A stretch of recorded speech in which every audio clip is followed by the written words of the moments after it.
দর্শক, গতকাল মার্কিন প্রেসিডেন্ট ডোনাল্ড ট্রাম্প তার মন্ত্রিসভার সদস্যদের সাথে ক্যাম্প ডেভিডে বৈঠক করেছেন। তারপরে সিদ্ধান্ত নিয়েছে ইরানের বিরুদ্ধে ভয়াবহ হামলা চালানো হবে। এই সিদ্ধান্ত একদম চূড়ান্ত হয়নি, বাট ইসরায়েল এবং আমেরিকা চলতি সপ্তাহের শেষের দিকে অর্থাৎ আজকের ভেতরেই ইরানের বিরুদ্ধে হামলা শুরু করতে পারে আমেরিকা এবং ইসরায়েল। এবং এই হামলার প্রধান লক্ষ্য হবে ইরানের জ্বালানি অবকাঠামো থেকে শুরু করে বিভিন্ন গুরুত্বপূর্ণ সরকারি বেসরকারি অবকাঠামো। আমেরিকার এই পরিকল্পনার পরপরই ইরান ঘোষণা করেছে আমেরিকা এবং ইসরায়েল যদি ইরানের অবকাঠামো লক্ষ্য করে হামলা চালায় তাহলে মধ্যপ্রাচ্যে আমেরিকার সাথে সংশ্লিষ্ট যত জ্বালানি অবকাঠামো আছে তার সমস্ত সবকিছু ধ্বংস করে দেওয়া হবে। একই সাথে ইসরায়েলের জ্বালানি অবকাঠামো ধ্বংস করা হবে। এই ব্যাপারে ইরান পরিষ্কার করে একটা তালিকা দিয়েছে। সুপ্রিয় দর্শক, এখনকার এই আলোচনায় এর সাথে আরো বেশ কিছু গুরুত্বপূর্ণ বিষয় আছে, যে বিষয়গুলো নিয়ে আমি বিস্তারিত আলোচনা করার চেষ্টা করব। আশা করি আলোচনা ভালো লাগবে এবং আপনারা সবাই শেষ পর্যন্ত সঙ্গেই থাকবেন।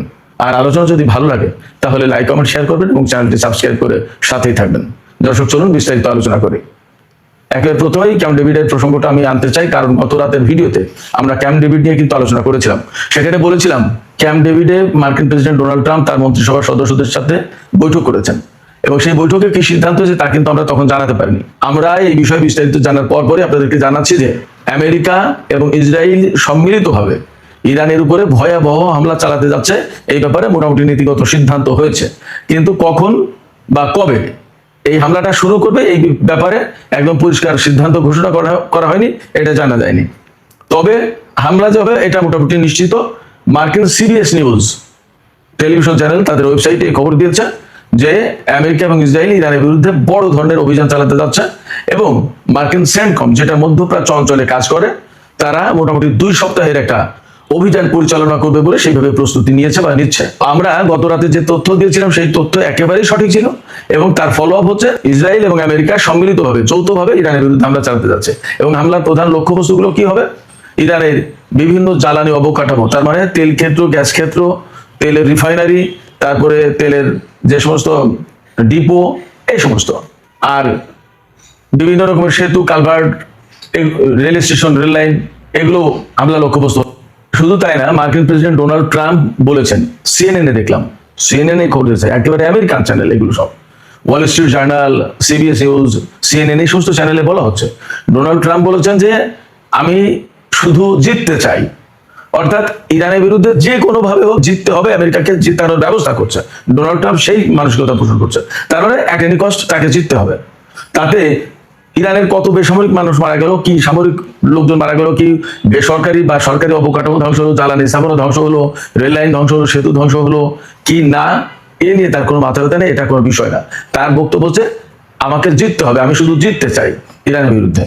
এই যে জিততে চাই, কেন জিততে চাই, এই কথাটা একটু এখানে ব্যাখ্যা করে দেয়। দেখেন, আমেরিকা হচ্ছে সারা বিশ্বের 1 নম্বর পরাশক্তি, আমেরিকা সেইভাবেই দাবি করে।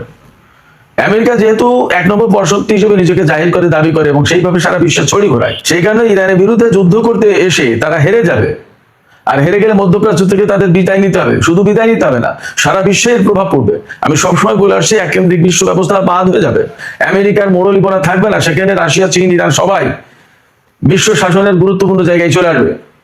ফলে আমেরিকাকে জিততেই হবে, না জিতলে এইগুলো হবে, আর জিতলে আমেরিকা আবার সেই এককেন্দ্রিক বিশ্ব ব্যবস্থার মূল কেন্দ্রে থাকবে।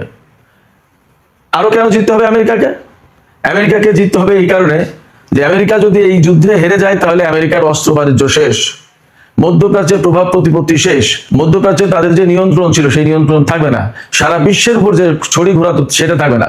বিশ্বের বিভিন্ন দেশে অন্তত 850 মার্কিন সামরিক ঘাঁটি আছে। এই ঘাঁটিগুলো বেশিরভাগ জায়গা থেকে সরিয়ে নিতে হবে। দেশে দেশে তাদের বিরুদ্ধে বিক্ষোভ আন্দোলন শুরু হবে। এই সমস্তগুলো টিকিয়ে রাখার জন্য আমেরিকাকে জিততে হবে। যদি না জিততে পারে তাহলে এই যে যা বললাম তোমার সমস্ত সবকিছু শেষ হয়ে যাবে। আমেরিকার অস্ত্র বাজার যদি ধ্বংস হয়ে যায়, অস্ত্র বাজারে যদি ধস নামে, তাহলে আমেরিকার অর্থনীতি টিকবে না। আমেরিকার অর্থনীতির বড় ক্ষেত্র হচ্ছে এই অস্ত্র বাজার। আপনারা চিন্তা করতে পারেন, $1.5 ট্রিলিয়ন এবার সামরিক বাজেট। তো সামরিক বাজার যদি $1.5 ট্রিলিয়ন হয়, তাহলে তার অস্ত্র ব্যবসা কি পরিমাণে? একাই আমেরিকা যে অস্ত্র ব্যবসা করে, সারা বিশ্বের বাকি সব দেশ মিলেও তা করে না। পরিস্থিতি এমন। সেই জায়গায় আমেরিকা যদি ইরানের সাথে হেরে যায়, যে ইরান আজ 47 বছর ধরে আমেরিকা নিষেধাজ্ঞার আওতায় রয়েছে, সেই ইরান যদি জিতে যায় তাহলে আমেরিকার মান সম্মান থাকবে না, আমেরিকার সারা বিশ্বে কোনো প্রভাব প্রতিপত্তি কিছু থাকবে না। এই জন্য ডোনাল্ড ট্রাম্প বলছেন আমি শুধু জিততে চাই। এছাড়া আরেকটা কারণ আছে, তিনি তো সবসময় বলেন মেক আমেরিকা গ্রেট এগেন, মাগা আন্দোলন যেটা, এই মাগা আন্দোলনের প্রধান পৃষ্ঠপোষক এবং মূল তত্ত্ববিত্ত এই ডোনাল্ড ট্রাম্প। এই ডোনাল্ড ট্রাম্প যখন আমেরিকাকেই মহান দেখতে চায়, বাকিরা সব নিচু, এরাই শ্রেষ্ঠ, যখন এইরকম মানসিকতা পোষণ করে তখন তার সামনে বিজয় ছাড়া তো কোনো কথা নেই। তিনি এই স্লোগান দিয়ে আমেরিকার প্রেসিডেন্ট হয়েছেন। এখন যদি হেরে যান তাহলে তো লোকজনের প্রশ্ন তুলবেন যে আপনি আমেরিকাকে গ্রেট করবেন কিভাবে, আমেরিকা তো ইরানের মতো দেশের কাছে হেরে গেল। এই জায়গা থেকে তিনি মহা বিপদে। এই বিপদ এমন একটা বিপদ যে না তিনি সামনে আগাতে পারছেন, না তিনি ইরানকে হারাতে পারছেন, না তিনি যুদ্ধ থেকে বেরিয়ে যেতে পারছেন, না কূটনৈতিক কোনো সমাধান আছে। যেটা করতে যাচ্ছেন সেখানে জড়িয়ে যাচ্ছে, সেখানে আটকে যাচ্ছে। হরমুজ প্রণালীতে ব্লকেট করেছে ইরান, এমন ভাবে আটকে দিয়েছে যে তেলই বের হতে পারবে না। যুদ্ধ করতে এসেছে ইরান, এমন ভাবে তাদের বিরুদ্ধে প্রতিরোধ গড়ে তুলেছে যে তাদের ঘাঁটি মাটি নিয়ে এখন টানাটানি। মধ্যপ্রাচ্যের সমস্ত ঘাঁটি, আমেরিকার ঘাঁটি সব মোটামুটি প্রায় শেষ। ইসরায়েল অস্তিত্বের সংকটে পড়বে আমেরিকা যদি এই যুদ্ধে হেরে যায়, আর আমেরিকা তো তার মান সম্মান একদম সমস্ত সবকিছু মাটির সাথে মিশিয়ে দেবে যদি হেরে যায়। তো এই যে পরিস্থিতি, এই পরিস্থিতিতে ডোনাল্ড ট্রাম্প শুধু বিজয় চান, কথা একটাই, কিন্তু কেন চাইছেন তার অনেকগুলো কারণ। বিজয় ছাড়া তিনি যুদ্ধ থেকে বের হতে পারছেন না, তাহলে মান সম্মান যাবে, আমেরিকার কোনো প্রভাব প্রতিপত্তি থাকবে না। আবার বিজয় না হলে আমি যে এতক্ষণ বললাম এইগুলো সমস্ত সবকিছু ঘটে যাবে, আমেরিকা একদম প্রচন্ডভাবে ডাউনফল হয়ে যাবে। এই জায়গা থেকে আমেরিকার সাথে আসলে বিজয়ের কোনো বিকল্প নেই, বাট সেই বিজয়টা এত সহজ না, ইরান আমেরিকাকে বিজয়ী হতে দেবে না। তো যাই হোক, যে কথা বলছিলাম, ক্যাম্প ডেভিডের সিদ্ধান্ত হয়েছে ইরানের বিরুদ্ধে হামলা চালাবে। এবং আরেকটা বিষয় খেয়াল করুন, আমি কিন্তু সবসময় বলে আসছি, নেতানিয়াহু আমেরিকা সফরে গেলেন, তার সাথে ডোনাল্ড ট্রাম্পের বৈঠক হলো, এবং এই বৈঠকের পরে নেতানিয়াহু উচ্ছ্বাস ধরে রাখতে পারেন। তিনি কি বলেন? তিনি বলেন ডোনাল্ড ট্রাম্পের সাথে তার এই পর্যন্ত যত বৈঠক হয়েছে তার ভেতরে শ্রেষ্ঠ বৈঠক এইবারের এই বৈঠক। তার মানে কি? যেখানে ডোনাল্ড ট্রাম্প নেতানিয়াহুকে ধমকেছেন, বকেছেন, গালাগালি করেছেন, বাজে কথা বলেছেন, রাগারাগি করেছেন, কত কিছু, সেই জায়গায় ডোনাল্ড ট্রাম্পের সাথে বৈঠকে গিয়ে নেতানিয়াহু উচ্ছ্বাস প্রকাশ করছে যে তার শ্রেষ্ঠ বৈঠক ডোনাল্ড ট্রাম্পের সাথে। এর একমাত্র কারণ হচ্ছে ডোনাল্ড ট্রাম্প নেতানিয়াহুকে সমস্ত ব্যাপারে আশ্বস্ত করেছেন যা তিনি চেয়েছেন। অর্থাৎ নেতানিয়াহু হয়তো বলেছেন যে ইরানকে যুদ্ধ করে একদম ধ্বংস করে দাও, হয়তো তিনি বলেছেন, ঠিক আছে। ডোনাল্ড ট্রাম্পকে নেতানিয়াহু বলেছেন যে প্রয়োজনে ইরানের বিরুদ্ধে পরমাণু অস্ত্র ব্যবহার করতে হবে। আমি ধারণার কথা বলছি। ডোনাল্ড ট্রাম্প বলছেন যে ঠিক আছে, প্রয়োজনে তাই করবো।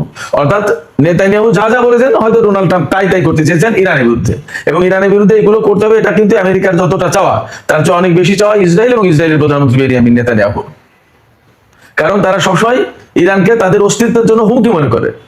তো যখন সাপের সামনে কোনো কিছু আসে, মনে করে যে আমাকে মেরে ফেলবে, তখনই কিন্তু সে কামড় দেয়। নেতানিয়াহু সবসময় মনে করছে, বা তার দেশের লোকজনকে বা আমেরিকাকে বারবার এই কথাই বোঝাচ্ছে যে ইরান কিন্তু ইসরায়েলের জন্য অস্তিত্বের হুমকি। অর্থাৎ ইরান যদি এভাবে গড়ে ওঠে, এভাবে টিকে যায়, তাহলে আমাদেরকে একসময় মুছে দেবে, আমাদেরকে রাখবে না পৃথিবীতে। অতএব নেতানিয়াহু যা বলছেন ডোনাল্ড ট্রাম্প তাই করছে, তাতে রাজি হচ্ছেন।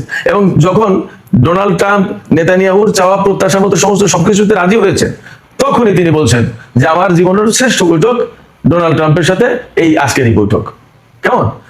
তার মানে দাঁড়াচ্ছে যে নেতানিয়াহু যে সফর করলেন, এই সফরেই ডোনাল্ড ট্রাম্প এবং নেতানিয়াহু সিদ্ধান্ত নিয়ে ফেলেছেন যে ইরানের বিরুদ্ধে প্রচন্ডতম হামলা হবে।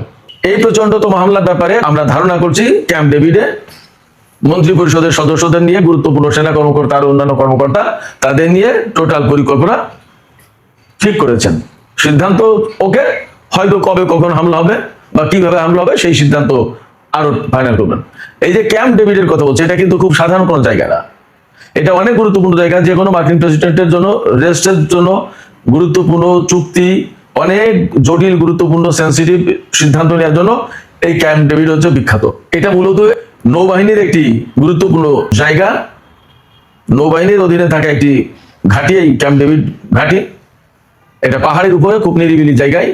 এটা ওয়াশিংটন ডিসি থেকে 1 ঘন্টার পথ, মেরিল্যান্ড অঙ্গরাজ্যে এই ক্যাম্প ডেভিড ঘাঁটি অবস্থিত। এই ক্যাম্প ডেভিডেই কিন্তু মিশর আর ইসরায়েল 1978 সালে চুক্তি করেছিল। প্রথম মিশর ইসরায়েলকে বৈধতা দিল এই ক্যাম্প ডেভিড চুক্তির মাধ্যমে। এই ক্যাম্প ডেভিড এই জন্য অ্যাকচুয়ালি মুসলমানদের জন্য খুবই একটা কালো জায়গা বলে চিহ্নিত। আমি যে কথা বলছিলাম সেখানে ফিরে আসি। তো আমেরিকা এবং ইসরায়েল ইরানের উপর হামলা চালানোর প্ল্যান পরিকল্পনা পাকাপাকি করছে। ইরান কি চুপ থাকবে? না, ইরানও চুপ থাকবে না। ইরানও বলেছে কি, আমেরিকা এবং ইসরায়েল যদি ইরানের কোনো অবকাঠামোর উপর এইভাবে হামলা চালায়, তাহলে ইরানও আমেরিকা এবং ইসরায়েলের মধ্যপ্রাচ্য অঞ্চলের যত অবকাঠামো আছে, জ্বালানি অবকাঠামো, সমস্ত সবকিছু ধ্বংস করে দেবে। তার একটা তালিকা প্রকাশ করেছে, তালিকা বের হয়েছে, আমি তালিকাটা আপনাদেরকে শোনাই কোথায় কোথায় তারা হামলা চালাবে। সৌদি আরবের গাওয়ার অয়েল ফিল্ড, বাক্কো এবং খুরাইশ তেল স্থাপনা, এই তিনটা সৌদি আরবে। তারপরে আসছে সংযুক্ত আরব আমিরাত।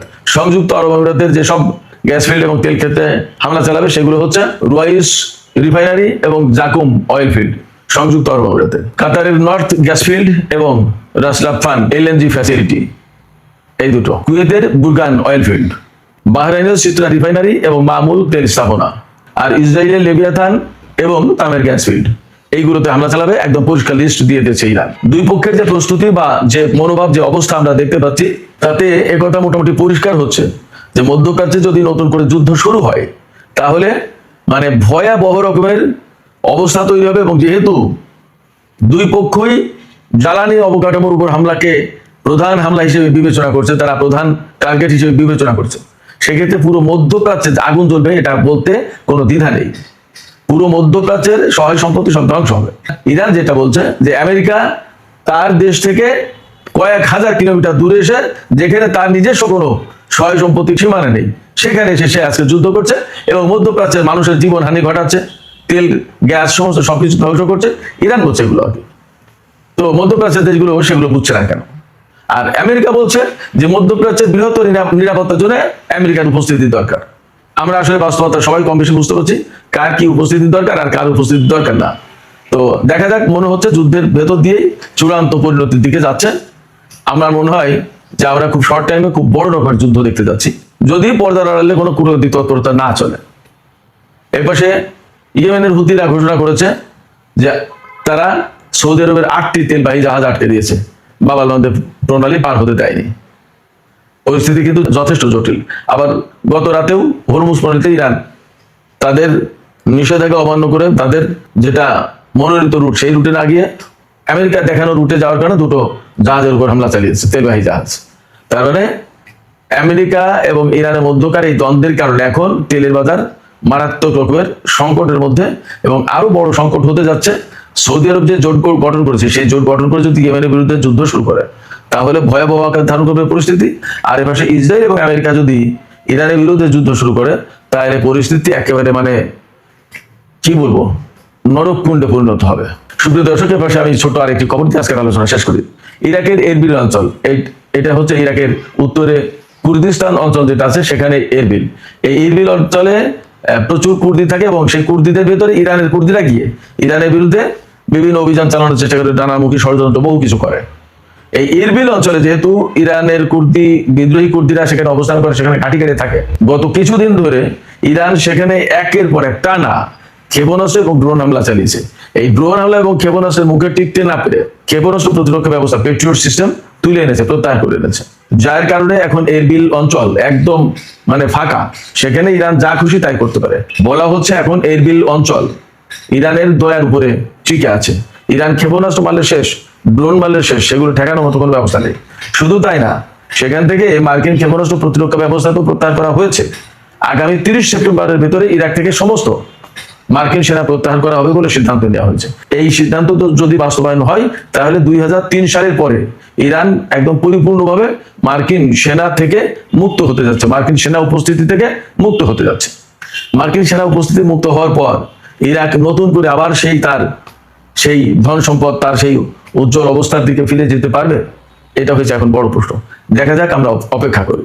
সুপ্রিয় দর্শক, এখনকার আলোচনা এখানে শেষ করতে চাইছি। আলোচনা শেষের আগে আপনাদের কাছে জানতে চাই, আপনাদের মতামত বুঝতে চাই, শুনতে চাই। এই যে আমেরিকা এবং ইসরায়েল ইরানের বিরুদ্ধে যে যুদ্ধ শুরু করতে যাচ্ছে বলে খবর বের হয়েছে মার্কিন গণমাধ্যমে, এর বিপরীতে ইরান কিন্তু তাদের লক্ষ্যবস্তু ঘোষণা করেছে। তাতে কি মনে হচ্ছে যে মধ্যপ্রাচ্যে একটা ভয়াবহ যুদ্ধ হতে যাচ্ছে, নাকি কূটনীতির মধ্য দিয়ে এটার একটা সমাধান আসতে পারে? আপনাদের মতামত জানিয়ে কমেন্টে লিখবেন। আর ভিডিও ভালো লাগলে লাইক কমেন্ট শেয়ার করবেন এবং চ্যানেলটি সাবস্ক্রাইব করে সাথেই থাকবেন। দর্শক, আপনাদের সবাইকে অনেক অনেক ধন্যবাদ। আল্লাহ হাফেজ।